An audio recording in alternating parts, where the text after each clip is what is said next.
네, 안녕하십니까. 정보처리 실기를 준비하시는 전국의 수험생 여러분 반갑습니다. 자, 이번 시간 전산영어 첫 번째 시간으로 진행하게 될 텐데요. 자, 전산영어 강의를 앞두고 항상 저는 마음이 조마조마합니다. 자, 그 이유는 다들 아시겠죠? 컴퓨터 전공자로서 영어 전공이 아니기 때문에 이 전산 영어를 영어 강사처럼 정확한 발음으로 또 정확한 문법으로 다 해석 가능할 수 있도록 해드리지 못하는 점, 첫 번째 시작 강의에서 다시 한번 정중하게 사과를 드립니다. 그래서 이번 첫 번째 시간에 이 내용을 제가 미국식 발음으로 읽을지 아니면 영국식 발음으로 읽어드려야 할지 참 난감합니다. 그래서 결정을 했습니다. 자, 한국식 발음으로 읽어드리도록 하겠습니다. 자, Introduction to Computer입니다. 자, 하드웨어와 소프트웨어에 대한 얘기를 드리게 될 거고요. 그리고 Ubiquitous Computing에 대해서 이번 시간 말씀을 드릴 텐데요. 자, 이번 첫 번째 전산 영어 시간에서 제가 여러분에게 말씀드릴 내용은 영어에 대한 부분에 대해서 말씀드린다기보다는 전산 영어 시험은 어떻게 출제가 되고 그리고 여러분들이 전산 영어 10점 만점에 우리의 목표는 적어도 6점 이상, 6점 또는 8점을 얻을 수 있는 그런 목표로 일단 진행을 해야 되기 때문에 강의의 수는 그렇게 많지는 않을 겁니다. 하지만 한 강 한 강 속에서 여러분들이 전산 영어 문제가 나왔을 경우에 그 내용을 알던 모르던 간에 이니셜 위주로 그리고 키워드 위주로 유추해서 여러분만의 정답을 찾아서 답항을 정리할 수 있는 그런 여러분이 될 수 있도록 만들어 드리는 게 저의 목표이기 때문에 차분하게 몇 개 안 되는 강의이기 때문에 끝까지 들어주시고 그 강의 속에서 여러분들이 부족한 부분을 팍팍 채워나갈 수 있는 그런 부분이 되었으면 좋겠다는 거 미리 말씀을 드립니다. 자, 우선 첫 번째 화면을 통해서 학습 내용부터 살펴보도록 하죠. 자, 이번 시간에 같이 공부해 볼 내용이 컴퓨터의 어떤 소개라는 부분, 컴퓨터의 개요라는 제목으로 시작을 하게 될 거고요. 하드웨어와 소프트웨어에 대한 얘기를 예상 지문을 통해서 보여드리고요. 그리고 유비쿼터스에 대한 부분도 예상 지문을 통해서 보여드리도록 하겠습니다. 컴퓨터의 개요에 대해서 이번 시간을 이해하시면서 전산 영어 시험은 어떻게 대비할 수 있는지에 대해서 정리하시는 게 이번 시간의 학습 목표라고 볼 수가 있겠습니다. 자, 첫 번째 화면에서 우선 그 전산 영어 시험이 어떻게 진행되는지를 간략하게 보여드린다면 시험 유형이 이렇습니다. 자, 지금 잘 안 보이실 수도 있겠지만 제가 예상 그 기출 문제, 그러니까 실제 기출 문제였죠. 2006년 초반에 출제되었던 기출 문제를 제가 가져왔는데 지문이 여기서부터 이렇게 쭉 시작되면서 자, 중간중간에 이렇게 괄호를 비워놨어요. 자, 중간중간에 괄호를 이렇게 비워놓음으로써 이 괄호의 정답을 역시나 답항 40개 중에서 찾아서 그 답을 쓰는 그런 형태가 될 텐데 이번 이 2006년 초반에 출제됐던 이 문제가 상당히 어려웠었습니다. 자, 한번 보시겠습니까? 자, 보시면 일단 정답부터 확인을 하게 되면 1번 정답이 source였고요. source. 자, 2번 정답이 object였습니다. 3번 정답은 lexical analyzer라고 해서 이 부분을 우리가 뭐라 부르냐면 어휘 분석이라고 우리말로 어휘 분석이라고 부릅니다. 어휘 분석. 많이 들어보셨을 겁니다. 필기를 다들 합격하셨던 분들이기 때문에 다 들어보셨을 거예요. 자, 파서라는 개념도 여러분들이 많이 들어보셨을 거예요. 구문 분석 부분에 해당되는 부분이고 토큰을 분해하는 역할을 하는 게 이 파서죠. 자, 그래서 5번 정답이 토큰이라고 나왔던 부분이고 자, 1번, 2번 정답은 소스니까 원식 코드, 원본을 얘기하는 거고 오브젝트는 목적을 얘기하는 거죠. 그래서 우리가 보통 프로그램 얘기할 때 소스 프로그램과 그리고 오브젝트 프로그램 그래서 원식 프로그램과 목적 프로그램을 얘기하는 거죠. 자, 그래서 여기 간단하게 지문을 보시면 the original program is called 그러니까 오리지널 프로그램을 뭐라 부른다? 그렇죠. 소스 프로그램이라고 부른다는 얘기고요. 그리고 resulting program is called 그러니까 resulting 결과적인 어떤 프로그램을 부른다는 얘기니까 오브젝트 프로그램이죠. 그러니까 그렇게 어렵지 않게끔 느껴집니다. 자세히 보면. 그리고 3번, 4번 같은 경우에는 이런 그 부분들을 이제 우리가 어휘 분석과 구문 분석에 해당되는 렉시컬 어널리저하고 파서에 대한 설명을 앞뒤 문장에서 해주고 있는 거고요. 중간에 이제 5번 부분을 찾아보면 이 부분에서 이 4번이라는 이 파서는 토큰을 분해해서 사용되는 어떤 형태라는 의미에서 5번 답은 토큰으로 이렇게 지정이 됐어요. 제가 영어 실력이 너무너무 좋아서 전체적으로 다 읽고 문법에 맞게끔 정리를 해드려서 여러분들이 이 문장을 확실하게 이해할 수 있을 정도로 설명을 드릴 수 있다면 저도 더 바랄 거 없겠고요. 여러분도 더 바랄 거 없을 텐데요. 만약에 이 전산 영어 시험이 우리가 100점 만점에 그 100점이 알고리즘이나 데이터베이스만큼 한 30점 분량이 되거나 또 업무 프로세스만큼 한 20점 분량이 된다면 제가 어떻게든지 영어를 공부를 해서 또는 그 영어 전문가를 초빙을 해서 같이 의논하면서 이 문제를 풀어나갈 수 있도록 해드리겠지만 배점 자체가 10점밖에 안 되고요. 이 괄호 한 개가 2점에 해당이 되죠. 2점. 그래서 이 범위 자체도 워낙 광범위하기 때문에 이 전산 영어를 완벽하게 여러분한테 다뤄드릴 수 없다는 점에 대해서 상당히 불편하게 저도 생각을 합니다.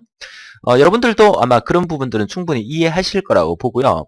하지만 제가 짧은 강의를 통해서 여러분들이 전산 영어 시험에서 10점 만점에 적어도 6점에서 8점을 맞을 수 있는 방법은 그 어떤 방법이 있는지에 대해서 강의 속에서 제가 쏙쏙들이 말씀을 드리도록 하겠습니다. 저도 영어를 잘 하지 못합니다. 잘 하지 못하고 지금 저보고 만약에 뭐 그 문법에 관련된 영어 시험을 치라 그러면 점수가 제대로 나오지 않습니다. 그죠? 근데 제가 할 수 있는 거는 뭐냐면 이 부분이 만약에 정확하게 우리말로 해석만 된다 그러면 저는 이 말이 무슨 뜻인지는 다 이해를 할 수가 있습니다. 왜냐하면 이 부분이 전부 다 컴퓨터 관련된 내용이기 때문이겠죠. 자, 그런데 문제는 뭐냐면 비전공자들 중에서 이 강의를 듣고 계시는 분들 중에서 영문학을 전공하신 분이 틀림없이 계실 겁니다. 자, 이 영문학을 전공하신 분들 같은 경우에는 이 부분에 대한 해석이 다 되실 거예요. 그죠? 근데 해석이 되는데도 불구하고 도대체 무슨 말인지를 이해를 못 하실 거예요. 그러니까 저랑 반대죠. 저는 해석만 되면 이 말이 무슨 말인지 다 알겠는데 해석이 안 돼서 그 무슨 말인지 이해를 못 하는 거고, 자, 영문학 전공하신 분이나 영어에 어느 정도 일가견이 있으신 분들은 해석은 되는데 이게 무슨 말인지 모르겠다 이렇게 말씀을 하세요. 자, 그렇다면 일단 정리를 하자면 여러분들은 우선 어떻게 정리를 하셔야 되냐면 여기 있는 내용들이 다 어떤 내용이냐, 여러분 시험에 나오는 내용이 어떤 내용이냐, 정보처리 기사, 산업기사, 필기 과목에 속하는 내용들입니다. 여러분들이 정보처리 실기에서 시험을 치셔야 하는 전산 영어 내용은 정보처리 기사, 산업기사의 필기 내용이 거의 95% 이상 출제가 되고 있습니다. 자, 그렇기 때문에 필기를 합격 다들 하셨죠. 필기를 합격하셨기 때문에 이 강의를 듣고 계시기 때문에 기본적인 필기 내용을 안다고 보고 자, 이렇게 진행을 할 텐데 좀 불만이 있으신 분들 있으시죠? 자, 뭐냐, 필기를 벼락같이 공부해서 또 아주 오래전에 따서 벌써 다 까먹었기 때문에 하나도 모르겠어요, 선생님. 이렇게 얘기를 하십니다. 자, 뭐 어쩔 수 없습니다. 그죠? 자, 그 부분에 대해서는. 그래서 워낙 그 범위가 필기 공부만큼의 필기 우리가 100문제를 시험 쳤었죠. 그 100문제만큼의 분량을 이 단 10점 때문에 우리가 그 많은 시간을 다시 한번 투자해야 된다는 사실도 사실 불가능하고요.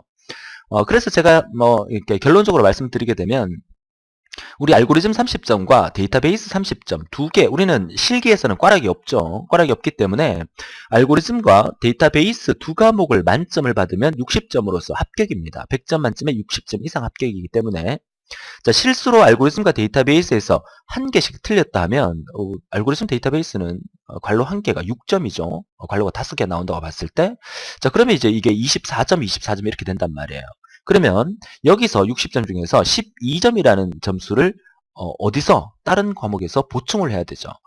자, 그러면 전략적으로 계산해 보면 이제 업무 프로세스에서 두 문제 정도를 맞춘다면 업무 프로세스에서 두 문제 정도를 맞춘다면 10점이 확보가 되는 거고요. 자, 업무 프로세스가 상당히 까다로워서 한 문제밖에 못 맞았으면 5점밖에 획득을 못 하는 거죠. 그러면 우리가 보충해야 될 부분은 신기술과 전산 영어밖에 없는데, 자, 신기술 중에서 우리가 12점을 확보하려고 그러면 적어도 여기서 몇 점? 6점.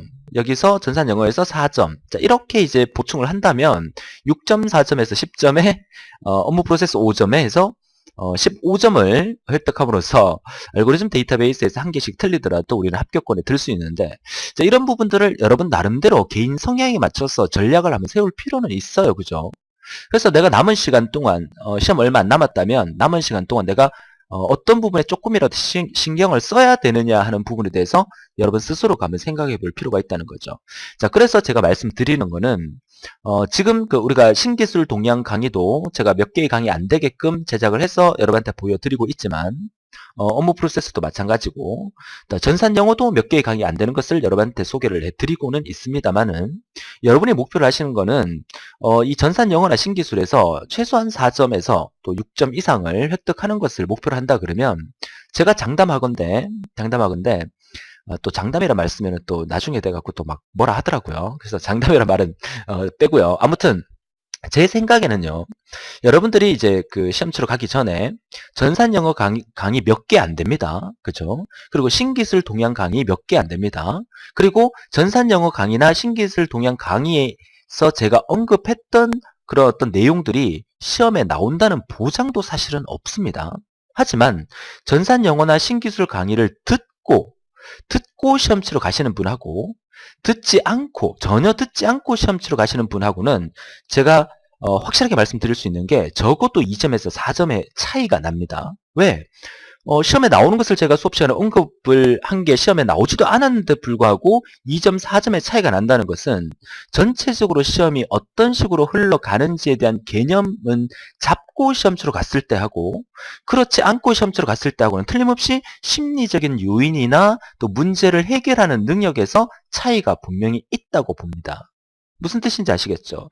자, 그렇기 때문에 업무 프로세서 강의나 신기술 동향 강의에서도 제가 이런 말씀을 많이 드렸지만 여러분들이 왜 전산 영어라는 과목을 정보처리 실기에서 해야만 하는가?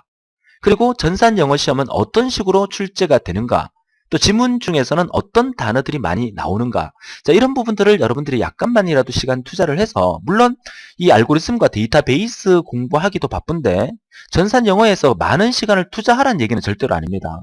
그죠? 그래서 그런 부분들을 여러분들이 시간 관리를 잘 하셔서 시간 투자를 약간이라도 해서 강의를 듣고 시험 치러 가신다면 여러분 마음속에 어떤 자신감이 들어가 있음으로써 여러분들이 모르는 문제도 전산 영어에서는 이니셜 위주로 찾아 나갈 수 있다는 것을 강의 첫 번째에서 말씀을 드리고 싶은 거죠. 서두가 좀 길었습니다만은 제가 여러분한테 말씀드리고자 하는 내용이 어떤 내용인지 개념을 잡으셨죠? 자, 그래서 지금 보고 계시는 이 유형은 2006년도 초반 때 시험에 나왔던 실제 기출문제인데요. 자, 이 기출문제 상당히 어렵게 사실 출제가 됐는데 물론 이 내용들은 여러분들이 필기 공부할 때 다 배웠던 내용들이기 때문에 뭐 어렵다 안 어렵다를 떠나서 이 내용을 기억하고 있다면 쉽게 맞췄을 테고 이 내용을 기억을 못했다면 맞추기는 좀 힘들지 않았을까 그렇게 생각을 합니다. 자, 그래서 시대가 조금 지나서 2006년 초반대 문제는 이렇게 출제됐는데 여러분이 시험 치려고 하는 2010년 후반대로 넘어가게 되면 2013년, 2014년 이렇게 넘어가는 형태에서 우리가 기출문제를 예상해 본다면 최근 기출문제에서는 전산영어 지문이 이런 식으로 나오기보다는 이렇게 많이 나왔었어요. 어떻게 나왔냐면 맨 처음에 갈로 1번 이렇게 나오고요. 그 다음에 is 이렇게 해서 블라블라 이렇게 많은 지문을 통해서 이렇게 문제가 나오고 이렇게 끝나요. 그 다음에 두 번째 문제 역시 갈로 2번 하고 또 is 이렇게 해서 또 블라블라블라 해서 이렇게 지문 설명이 쭉 나오면서 중간중간에 한 번씩 더 2번 어쩌고 저쩌고 이런 식으로 문제가 출제가 되고요. 자, 어떤 거는 또 3번 이렇게 해서 was 이렇게 해서 was 어쩌고 저쩌고 해서 블라블라 해서 또 중간에 갈로 3번이 한 번씩 더 있고 이렇게 단답형으로 그죠? 문장 전체에서 내용을 뒤섞어서 나오는 게 아니라 1번 문제 따로 2번 문제 따로 is 하면서 그 1번에 해당되는 용어에 대한 설명을 쭉 하게 되는 이런 형식으로 문제가 출제가 되고 있어요. 자, 그렇다는 얘기는 지금 보고 계시는 이런 형식의 문제보다는 아무래도 이런 형식의 문제가 여러분들이 접하기에 좀 더 편하실 겁니다. 그죠? 그래서 어떤 식으로 문제를 해결해 나갈지를 보시고 그러면 이렇게 많은 지문들 중에서 핵심 키워드가 어떤 건지 예를 들어서 여기에 정답이 만약에 CPU였다. CPU. 그러면 이 CPU라는 약자가 중간중간에 이렇게 나올 수 있다는 거죠. 센트럴, 그 다음에 프로세싱, 그 다음에 뭐 유니트 유니트 이런 식으로 중간중간에 약자가 이렇게 쭉 풀어 헤치면서 중앙 처리 장치에 대한 의미에 대해서 쭉 나올 수 있다는 거예요. 그렇다면 1번 답을 찾을 때 문제 속에서 센트럴 프로세싱 유니트를 설명하는구나. CPU가 답일 가능성이 높겠구나. 그래서 여러분들의 답항 속에서 CPU라는 값을 찾을 수 있는 능력을 키운다는 거죠. 자, 보세요. 여기까지만 설명을 드려도요. 여러분들이 이니셜 위주로 찾아서 답을 찾는 경우도 있겠구나라고 알고 시험 치러 가는 거하고, 그죠? 전혀 전산 영어 강의를 듣지 않고 그냥 막무가내로 시험 치러 갔을 때하고는 문제를 들여다보는 눈이 달라진다는 것을 미리 말씀을 드리는 거예요. 그죠? 그래서 서두가 좀 길었는데, 자, 이렇게 이제 지문이 나오게 되면, 자, 다음 페이지 답항을 보여드릴게요. 자, 답항 보시게 되면, 역시나 40개의 답항 속에서 전산 영어니까 답항 자체가 전부 다 영어로 나오게 되죠. 자, 그 영어에서 여러분들이 한 번씩 답항을 먼저 보는 것도 좋아요. 뭐, 링이라든지, 뭐, 키라든지 이렇게 나오는데, 이 키라는 것은 데이터베이스에서 무결성을 우리가 배울 때, 프라이머리 키라든지 뭐 알터네이트 키라든지 이런 부분을 우리가 다뤘잖아요. 그러면 방금 지문을 보니까 이거는 데이터베이스 관련된 문제가 아니고 컴퓨터 일반에 관련된 얘기다. 뭐 이런 얘기로 만약에 이제 추측이 가능하다면 답항 속에서 이런 부분들을 여러분들이 과감하게 지워 나갈 수 있다는 거죠. 그죠? 뭐 프로그래밍 언어에 대한 얘기가 문제에서 나온 게 아니라면 이런 어셈블러라든지 컴파일러라든지 이런 것들은 지워 나갈 수 있다는 거죠. 그러니까 이렇게 지워 나갔을 때 답항 40개 중에서 찾는 거하고 만약에 10개가 주어졌으면 30개 중에서 답을 찾는 거하고는 확률적으로도 다를 수 있기 때문에 여러분들이 충분히 좀 더 쉽게 이 전산 영어를 접할 수 있지 않을까 그렇게 생각을 한다는 거죠. 자, 정리가 되셨죠? 자, 전산 영어 시험 어떻게 대비를 한다? 제가 방금 말씀드렸듯이 일단 제가 짧은 강의를 통해서 여러분한테 많은 것을 보여드릴 수는 없습니다만은 제가 서비스해드리는 강의의 개수가 만약에 3개면 그 3개를 무조건 다 듣고 시험 치러 가셔야 하고요. 또 강의의 시간도 제가 그렇게 길게 하지 않겠습니다. 한 30분 정도 강의로 만들어 드릴 겁니다. 그러다가 이제 만약에 제가 3개의 강의를 만들었다면 그 이후에 2014년, 2015년 뒷부분에서 추가해야 될 필요가 있다고 생각드는 부분은 또 제가 또 4강, 5강 만들어서 업로드를 시켜 드릴 거죠. 자, 그러니까 이제 주어진 강의는 반드시 듣고 시험 치러 간다면 여러분한테 틀림없이 플러스 요인이 있을 거고요. 거기에다가 여러분들이 조금 더 신기술이나 또 전산 영어에서 욕심이 조금 있으신 분들은 선생님 저는 조금 더 자료를 보고 가고 싶어요 라고 하시는 분들이 있으시죠. 자, 그런 분들은 저희가 2006년 시험부터 시작해서 최근 기출문제 2013년, 2014년, 2015년 계속 기출될 때마다 여러분에게 우리 그 학습 자료실에다가 답항에 대한 설명을 계속 올려드릴 겁니다. 한번 나왔던 기출문제가 뒷부분에 또 나오는 경우도 상당히 많습니다. 그렇기 때문에 문제 은행식으로 출제가 되다 보니까 한번 나왔던 부분이 또 나왔을 경우에 그 부분을 우리가 찾아서 맞출 수 있을 거라고 예상을 한다면 과거 기출문제의 답항을 모두 정리해서 학습 자료실에 올려드리면 그걸 한 번씩 그 시험 치기 전에 읽어보고 시험 치러 가시게 되면 훨씬 더 도움이 되시겠죠. 자, 이제 정리가 되셨죠? 자, 서두가 상당히 길었는데, 자, 그러면 이제 이번 시간에 제가 여러분한테 보여드릴 것은, 컴퓨터의 소개, 개요라 해서 컴퓨터의 가장 기본 구성 요소인 하드웨어와 소프트웨어, 그리고 오늘날은 유비쿼터스 사회라고 하죠. 그래서 이따, 좀 전에 학습 목차에서 보여드렸듯이 하드웨어, 소프트웨어, 그리고 유비쿼터스에 관련된 지문을 보면서 간략하게 설명을 드리도록 하겠습니다. 자, 이번 페이지가 컴퓨터 하드웨어에 대한 설명이죠. 컴퓨터 하드웨어. 그래서 제가 문법적으로나 발음적으로 영어 실력이 여러분만큼 안 되고 있기 때문에 이 문장에 대해서 제가 읽어드리진 않겠습니다. 그래서 해석한 부분을 밑에 그대로 보여드리고 있기 때문에 이 부분의 해석은 여러분들이 반드시 해보셔야 합니다. 아시겠죠? 반드시 해보셔서 여러분이 해석한 내용과 이 내용이 일치하는지를 반드시 확인을 하시고 저는 이 내용을 해석했는 것을 보고 이 내용에 대해서 간략하게 설명을 드리도록 하겠습니다. 자, 이 내용은 개인용 컴퓨터는 PC라고 하죠. 퍼스널 컴퓨터. 자, 개인용 컴퓨터는 하드웨어라는 물리적 부품, 기계를 나타내는 거죠. 컴퓨터는 하드웨어라는 기계로 구성이 되고요. 그리고 그 부품에 설치할 수 있는 운영체제라 불리는 시스템 소프트웨어라는 게 우리가 운영체제, OS, Operating System, 다음 시간에 한번 언급해 드릴 겁니다. 그래서 시스템 소프트웨어와 또 사용자가 원하는 기능을 실행하기 위한 다수의 응용 프로그램으로 이루어진다. 자, 그래서 오늘날 우리가 쓰고 있는 개인용 컴퓨터는 여러분 집에 가면 데스크탑 컴퓨터라든지 노트북 컴퓨터가 있잖아요. 그 컴퓨터는 딱딱한 기계잖아요. 기계. 그 기계를 우리가 하드웨어라고 부르고요. 자, 그 하드웨어가 기계만 있다고 해서 컴퓨터가 동작되는 건 아니니까 그 기계의 전원 버튼을 눌렀을 때 뭔가 이렇게 깅깅깅 하다가 바탕화면이 딱 뜨죠.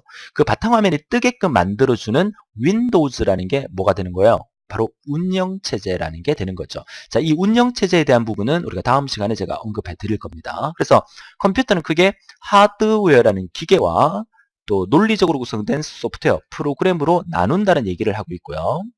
자, 이런 여러 가지 다양한 형태의 개인용 컴퓨터가 있지만, 자, 마더보드와 같은 부품을 담고 있는 마더보드, 엄마 보드란 뜻인데, 영어로 이게 마더보드라 나옵니다. 자, 그래서 컴퓨터에 어떤 기초 지식이 없는 사람들이 이걸 봤을 때, 이게 뭐지? 마더보드가 뭐지?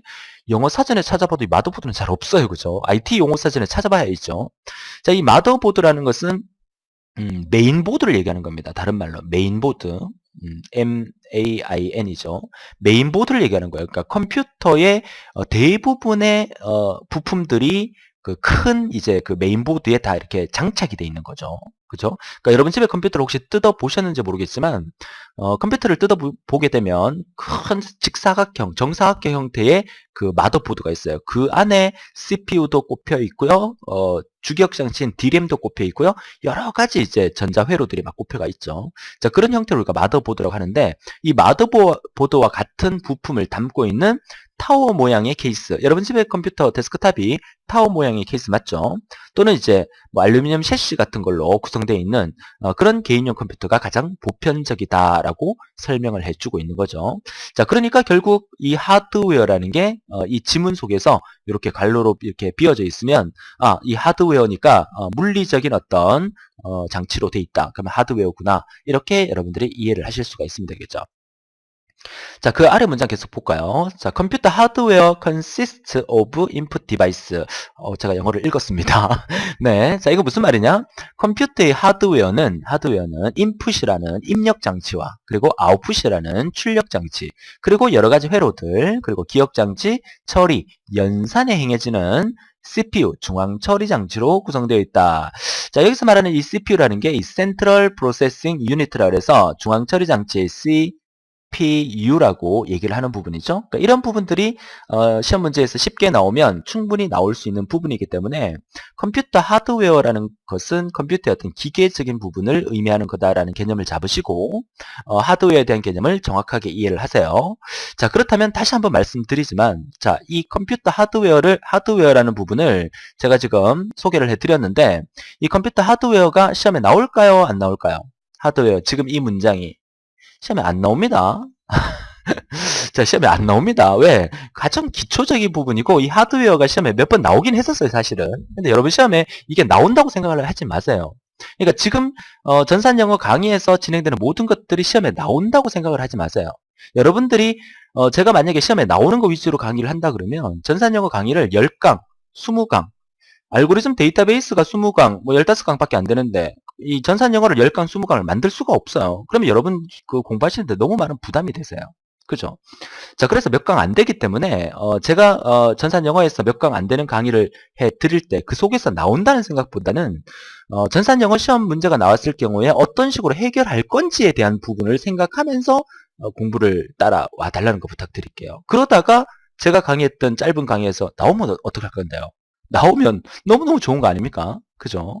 만약에 안 나오더라도 섭섭하게 생각하지 마시고 우리가 전혀 다뤄보지 못한 용어가 나온다 하더라도 이니셜 위주로 찾아가는 어떤 능력을 키우기 위한 강의라고 여러분이 받아주셨으면 좋겠다고 솔직 담백하게 여러분한테 말씀을 드리는 겁니다. 자, 이어서 다음 페이지 보도록 하죠. 소프트웨어입니다. 자, 소프트웨어는 자, 이렇게 말하니까 벌써 이제 강의 다 끊고 나가는 사람이 있어요. 그러시면 안 돼요. 그죠? 끝까지 다 들으셔야 됩니다. 제가 시험에 안 나온다 그랬다고 아예 안 보고 이러시는데 짧은 강의니까 반드시 끝까지 다 들어주세요.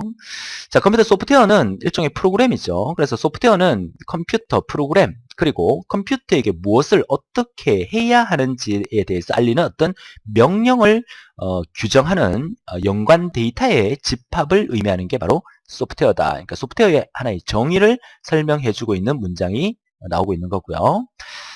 즉 소프트웨어는 데이터 처리 시스템의 연산과 관계가 있는 컴퓨터의 프로그램, 그리고 절차, 그리고 연관 기록의 집합인 개념적 독립체이다. 자, 물론 이런 부분들을 우리가 필기 공부할 때 전자계산기 구조에서 입문할 때 우리가 다 배웠던 내용이 있긴 합니다. 다들 까먹었을 거기 때문에 다시 한번 정리를 해 두시면 좋겠고요. 자, 또한 소프트웨어는 어떤 목적을 위해 컴퓨터의 저장 장치에 보관된 데이터와 하나 또는 그 이상의 컴퓨터 프로그램을 지칭한다고도 할 수 있습니다. 한마디로 소프트웨어는 프로그램 또는 절차, 알고리즘, 그리고 그 기록의 집합체이다. 자, 그래서 이 소프트웨어는 크게 두 가지로 나누죠. 어떤 소프트웨어? 그쵸. 시스템 소프트웨어와 응용 소프트웨어로 우리가 구분을 하고요. 시스템 소프트웨어 중에서는 우리가 대표적인 게 이제 OS 운영체제라고 하면서 여러분 집에 컴퓨터의 운영체제는 무엇을 쓰고 있는지 아세요? 그렇죠. 대부분 아마 윈도우즈를 쓰고 계실 겁니다.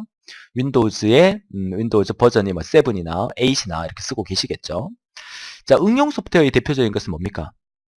여러분 잘 알고 계시는 그렇죠. 게임입니다. 게임의 응용 소프트웨어의 대표적인 거고 그 외에 여러분들이 많이 쓰고 계시는 엑셀, 그러니까 뭐 파워포인트, 워드 프로세서 이런 프로그램들이 전부 다 응용 소프트웨어라고 보시면 되겠죠.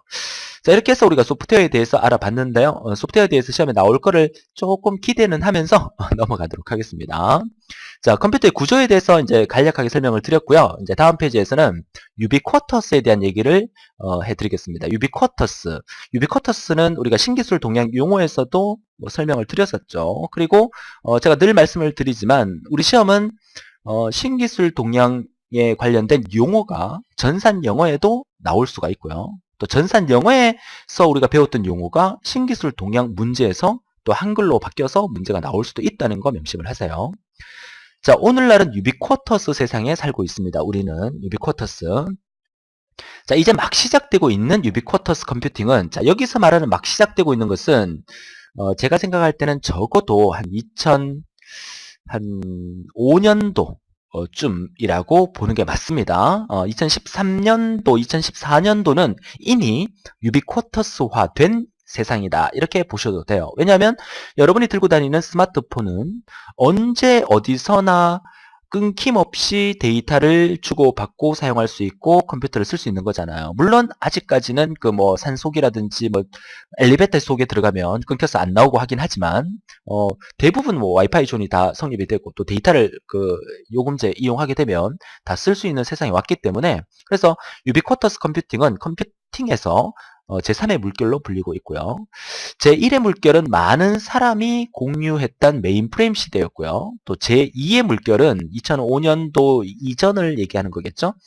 사람과 기계가 책상 위에서 서로 딱딱하게 마주하고 있는 개인용 컴퓨터 시대였고요. 그래서 오늘날 이 유비쿼터스 세상은 우리의 삶 무대 뒤편으로 숨어 들어가는 고요한 기술의 시대다. 좀 시적인 표현을 지금 하고 있는 것 같아요.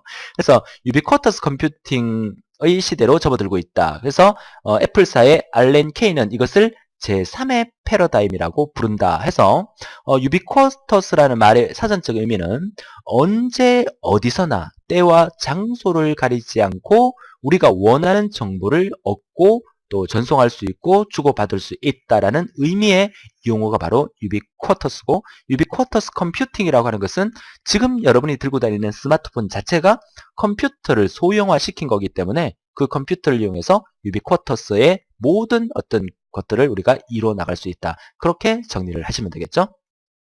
자, 이런 영어 문장을 제가 읽어드리진 않았지만 여러분들은 반드시 이거 읽어보셔야 됩니다. 읽어보고 해석이 제대로 되어 있는지 확인을 하시고 해석이 제대로 안 되어 있으면 저한테 따지지는 마세요. 아시겠죠? 자, 이 내용의 의미가 그대로 그 의미가 전달되는 형태로 여러분들이 보셨으면 좋겠습니다. 자, 그러면 이번 시간은 여기까지 정리하고요. 이번 시간 마지막으로 기출문제 하나만 보도록 하죠. 실제 나왔던 기출문제입니다. 이번 시간에 우리가 하드웨어와 소프트웨어에 대해서 언급해 드렸기 때문에 하드웨어, 소프트웨어에 관련된 기출문제를 같이 한번 보도록 하죠. 자, 동그라미 1번은 including all physical components of computer. 자, 컴퓨터의 어떤 제가 지금 발음을 했어요. 그죠? 제가 이렇게 발음하니까 좀 부끄럽습니다만은, 그죠? 저도 이렇게, 학번이 조금 옛날 학번이거든요. 조금 오래된 학번이라서 발음 자체가 요즘 젊은 사람들은 해외 유학도 많이 갔다 오시고, 또 학교 자체에서도, 발음을 그렇게 했는데, 저희가 학교 다닐 때만 해도요, 예를 들어서 이 컴퓨터, 이 발음을 컴퓨터 이렇게 얘기를 해야 되는데, 컴퓨터 이렇게 얘기를 하면 학생들한테 왕따 됐어요.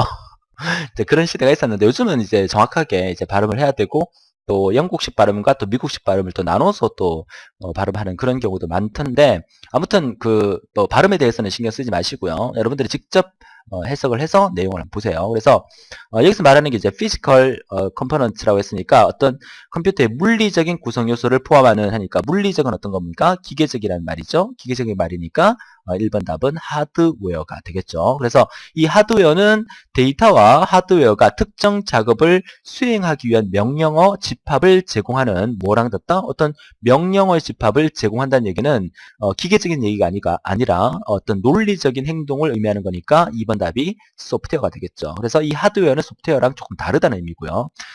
그래서 때때로는 하드웨어와 소프트웨어의 경계는 모호합니다. 어디까지를 하드웨어로 둬야 되고 어디까지를 소프트웨어에 둬야 되는지 좀 모호해서 펌웨어라는 걸 만들었죠. 이 펌웨어라는 것은 뭡니까? 하드웨어와 소프트웨어의 중재자 역할을 하는 겁니다. 그래서 하드웨어에 내장된 소프트웨어이긴 하지만 일정 부분에 속한 이 펌웨어는 일반적으로 컴퓨터 프로그래머와 컴퓨터 과학자의 분야에 속하고요. 이는 우리 같은 이제 컴퓨터를 사용하는 그 일반 사용자하고는 전혀 상관이 없고요. 그래서 이 펌웨어라는 것도 시험에 한번 나온 적이 있거든요. 하드웨어와 소프트 사이의 어떤 중재 역할을 하는 부분을 담당하는 게 바로 펌웨어라는 거 같이 알아두시면 좋겠네요. 반드시 여러분들은 이 지문을 여러분의 영어 실력으로 해석을 해달라고 부탁드리고요. 해석이 잘 안 되시는 분들은 사전을 조금 찾아서 각각 단어를 한번 보는 것도 물론 시간이 되면 한번 보는 것도 도움이 되실 거라고 봅니다. 자, 이렇게 해서 이번 시간을 정리하도록 하고요. 다음 페이지에서 답항을 좀 보여드릴게요. 자, 이거 기사에서 출제됐던 답항 모음입니다. 2006년 첫 번째 기사 시험부터 2013년 2회 기사까지 보여드리는 건데 화면이 좁아서 제대로 글자는 안 보이시겠지만 이것도 쭉 분석을 해보시면 나왔던 문제가 또 한 번 나오는 경우가 역시 많고요. 여러분 아시죠? 그 신기술 동향에서도 우리가 디도스 이거 나왔었잖아요. 전산 영어에서도 이런 내용이 나오고 있다는 것도 봐두세요. 그죠? 그리고 업무 프로세스에서 우리가 ERP에 대해서 아주 중요하게 배웠죠? ERP도 역시나 전산 영어에서 나오고 있다는 거죠. 결국 전산 영어의 범위는 필기 때 전부와 그리고 실기 때 알고리즘과 데이터베이스, 업무 프로세서, 신기술 전부 다. 자, 이렇게 광범위한 범위니까 우리가 어디에 나올 건지를 미리 예측해서 공부하기는 사실 힘들고요. 대신에 짧은 강의 다 들어주면서 어떤 식으로 문제를 해결해 나갈지를 잘 파악하신다면 충분히 여러분들이 문제를 맞출 수가 있고요. 나왔던 문제가 이렇게 또 반복해서 나오는 경우 이런 것도 한번 잘 찾아보세요. 그래서 이 부분은 각각 뭐 테이블이 뭔지 셀렉터가 뭔지 프롬이 뭔지 이런 것들 있죠. 이런 용어 정리를 제가 여러분 강의실 내에 학습 자료실에 우리 사무실 직원에게 부탁을 해서 올려두도록 하겠습니다. 올려두면 역시 여러분들 프린트해서 시험 치기 바로 직전에 한번 읽어보고 시험 치러 가면 도움이 되시겠죠. 산업기사도 다음 페이지에 있죠. 산업기사 답항 정리도 한번 체크해 보시고요. 자, 이렇게 해서 이번 시간 마무리하도록 하고요. 다음 시간에는 간단한 예문을 통해서 운영체제에 해당되는 이 오퍼레이팅 시스템과 그리고 프로그래밍에 관련된 얘기를 영어 지문을 통해서 조금 설명을 해드리면서 역시나 전산 영어 시험을 여러분들이 10점 만점에 한 6점 이상 획득할 수 있는 방향을 모색하면서 수업을 진행해 드리도록 하겠습니다. 이번 시간 너무 고생 많으셨고요. 이번 시간을 통해서 전산 영어 시험을 어떻게 대비해야 되는 건지에 대한 개념을 제가 설명드렸기 때문에 잘 대비하셔서 여러분의 부족한 부분을 팍팍 채워나갈 수 있는 그런 여러분이 되셨으면 하고요. 오늘도 너무너무 수고 많으셨고요. 즐거운 하루 보내시고요. 다음 시간에 뵙겠습니다. 수고하셨습니다.